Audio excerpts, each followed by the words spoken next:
Alors, la Tour du Valat, ici, c'est un institut de recherche pour la conservation des zones humides dans le bassin méditerranéen. Alors, ces zones humides, ce sont tous ces milieux qui nous entourent, qui sont des zones qui sont en eau, parfois toute l'année, mais ici, ce n'est pas le cas. C'est des zones qui sont submergées en hiver, plutôt sèches en été.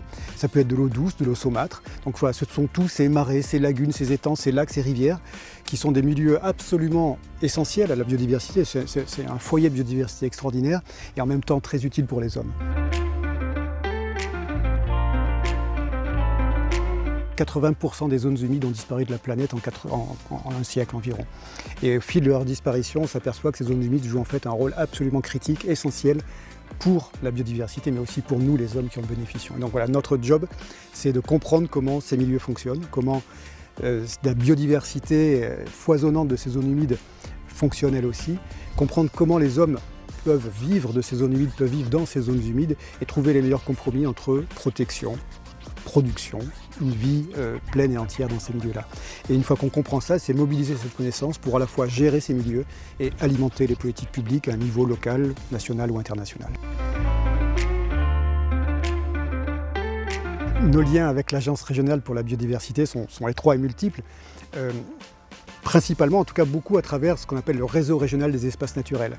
La Tour du Valat est une réserve naturelle régionale et il y a un réseau, la région Provence-Alpes-Côte d'Azur est la région qui est la mieux fournie en espaces naturels, des parcs nationaux, des parcs régionaux, des réserves, des parcs marins.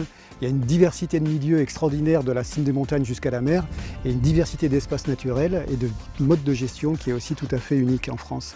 Et donc l'idée c'est d'avoir fédéré, donc cette agence porte avec l'Adréal, avec l'État, un réseau de ces espaces naturels protégés.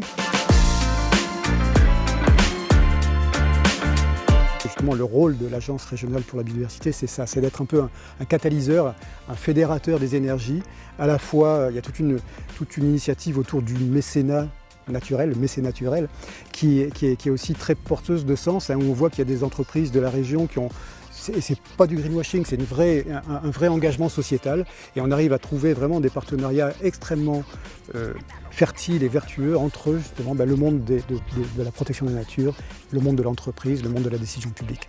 Voilà, donc il y a une foison de petites initiatives, maintenant il faut que ça prenne de l'ampleur et qu'on arrive à que cette région montre la voie et que toutes ces initiatives fassent des petits.